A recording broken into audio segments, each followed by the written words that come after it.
and came down with pneumonia. Today games are postponed because of black clouds. Back in the 50s, the action didn't always end when time expired in the game. The Hendersonville Inn retaliated as the players were on their way to the buses. He swatted the back of Leon McLemore's head with a glass Pepsi Cola.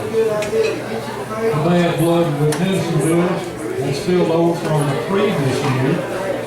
Greer defeated Hendersonville on the home turf that year and joyfully headed to the post-game meal.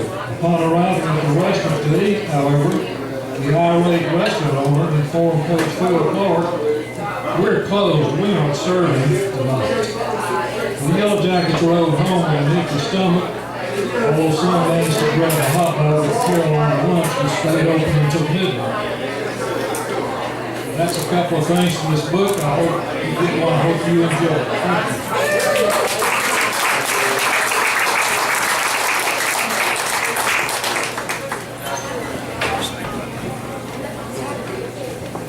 Thank you. Thank you, Leland. Appreciate you coming out. Where are the books? You got them in the box there. Okay. So we have two published authors here with us tonight, Leland and Eddie.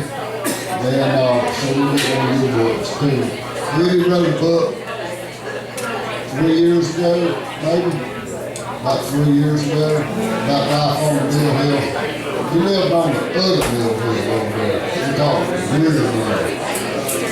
Open windows, public mill, occasional train. I read that book, it's pretty good.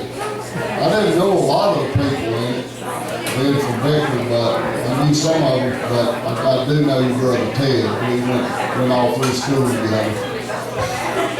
And I sent the book to my daughter, she lives in California. I sent the book out there to her to read, and she really enjoyed it. Okay, who's up next? Steve? No? Eddie? All right. Eddie Harvey. Last time Eddie had us in sketches telling some of his stories. And Don said, good storytellers are hard to find. Eddie's a good storyteller. Here he is, Eddie Harvey.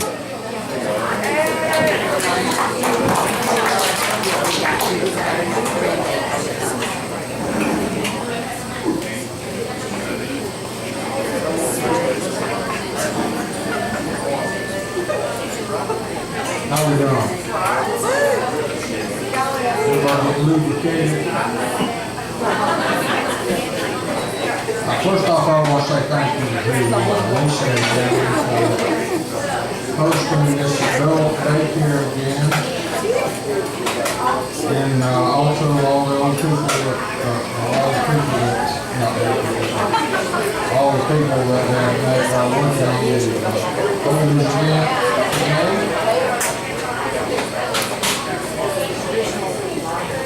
And Johnny brought up the book, Open Windows. Lisa has copies of it here if you don't have. Be happy for you to have quick read. I want to make an announcement too. Whoever's driving that blue Studebaker out back, you're blocking in the soda. And would you please move it?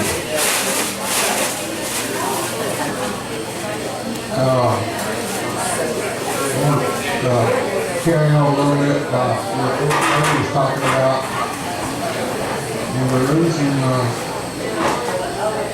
a lot of vocabulary of the old days. The soda Studebaker. You don't hear about running boards anymore.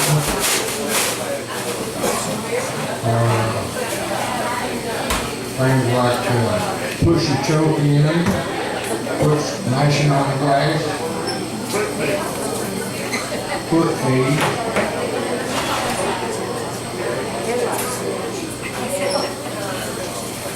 We don't hear words like, I used to hear it a lot from my mama, I sworn it.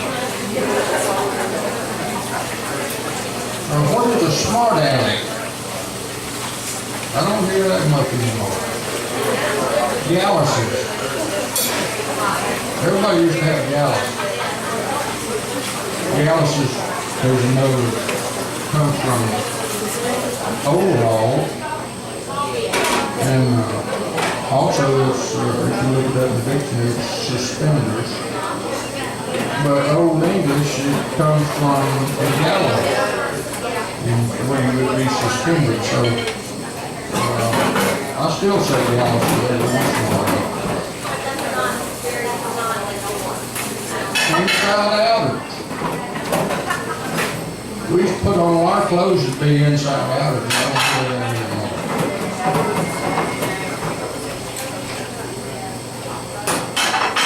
Things that we have in the house. Spick and span. That used to be the only thing that you clean with. I doubt if many people have it anymore. Or if you go to the drugstore, hand call, or black draw. I hated that stuff. Black draw.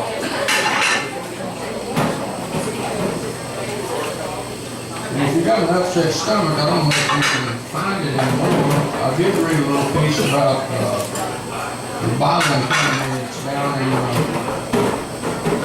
somewhere around Myrtle Beach. And I don't know if I'm pronouncing it right. Bonham, Barnum, or something like that. Ginger ale. Blenheim. That will settle the stomach in a heartbeat, but it tastes awesome.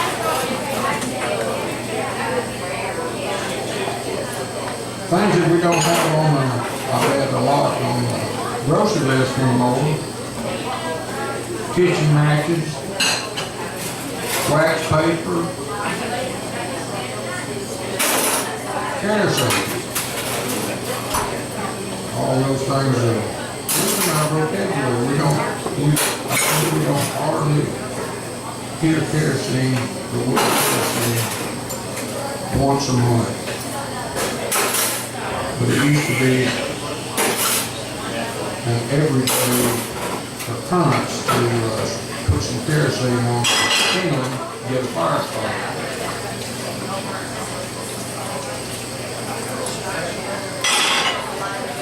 Other things, since we're just past Christmas, we're thinking about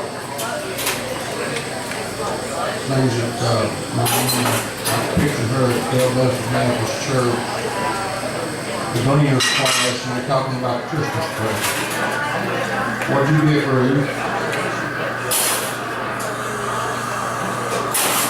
I got some new stockings and a couple pair of step-ins. Brazil. And you spell that like burr, like cold, and Z-E-R, Brazil.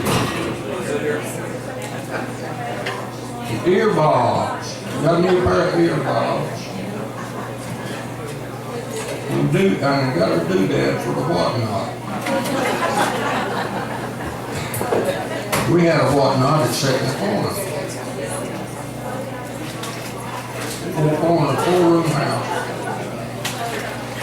And they sat in the corner, and I think we had the first little wooden shoes that Daddy brought back from Elgin. Statue of Liberty, a little figurine of an old woman doing the menu of her arm. But I am from Greer Mill, about 10 blocks down yonder way. You don't hear that much yonder way. And that's different from up there, down there. Well, speaking of that mill house, a 4-room mill house, it had brick pillars on the corner and in the center. This is before we got it underpinned, like all those stores got underpinned. After 50 years, I guess, the house settled quite a bit. And what settled was the corners, not the middle. So everything in the house leaned to the outside. If you drop something on the floor, it rolled to an outside wall. I remember one time, I told Mama I dropped a needle. She said, well, just look against the wall. Because everything grows there. And I looked and I found 3 DVDs and a marble and an old hush puppy.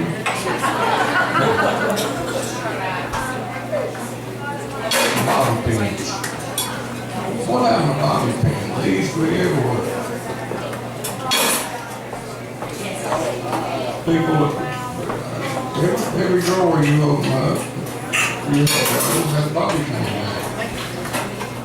Or every handbag or every pocket you look in has a bobby pin.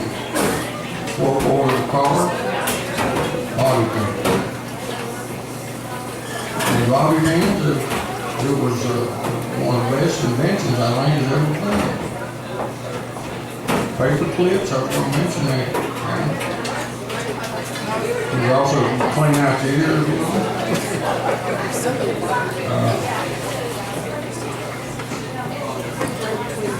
You could pick locks if you was into that. You could take 2 bobby pins, straighten them out, and pick a lock. I tried that. It takes a while. Kind of get the hang of it.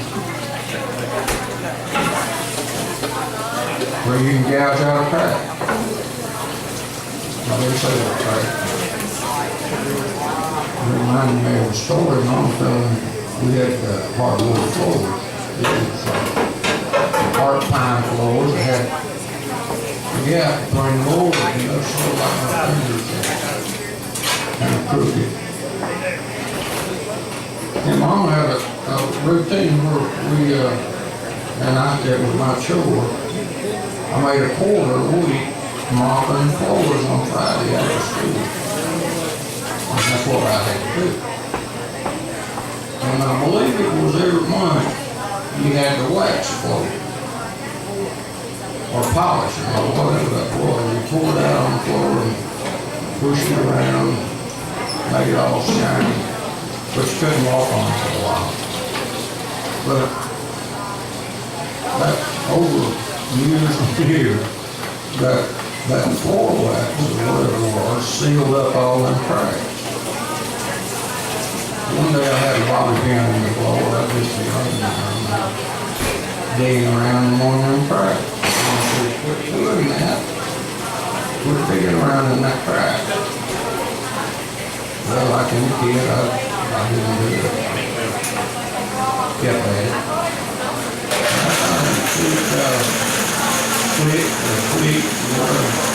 Cleaned out a piece of that chunk probably 50 years worth of floor wax. Got it out, and a big gush of cold air come in. And I found that piece and stuck it back in there and hammered it down with a shoe. So, Mama's really didn't have the right idea on a lot of things. We just didn't listen to them. But I could go on and tell another story about Power Glide, the transmission, the first one we were here, but I'm gonna wait and give everybody an opportunity to get up here and have a chance to do this. Awfully happy to be here. And like I said, I can grill meals like old George Dole once said. There's some Invicta people here. Did you ever think the whole world was a tuxedo and you were a pair of brown shoes? That's the way grill meal is here tonight. So thank you.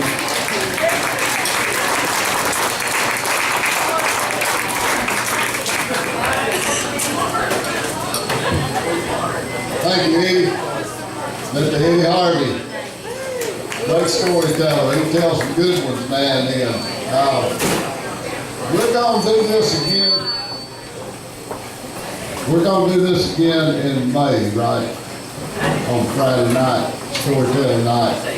This is kind of a kickoff to that, and Lisa's heading back, venture up again this year, correct? And Claudette, whoever else she can get help, Amy, and all the other crowd. They do a good job. So we'll look forward to that coming up. Couple of things I want to say. I'm not a real good storyteller, so they just hire me to be the MC. Just kind of fill the void in between. But I think the pay is so low, I'm the only one willing to get up here and do it. So anyway, Eddie had to go out and pop a bird one, but anyway, his brother Ted, Ted Harvey, Eddie's brother, we went through high school together. I have some really raunchy pictures of Ted when we were practicing for graduation at the football stadium back in 1966. Susan and I graduated together. We have birthdays together in July as well. So anyway, Ted and Frank, his brother-in-law, can't remember his last name, preacher, they married sisters. Frank Jones. Frank Jones and Ted married sisters.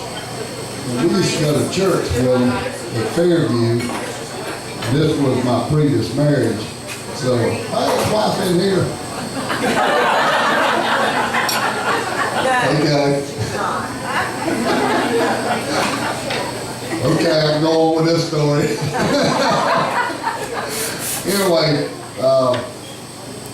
me and what's her name, and Ted and Ray.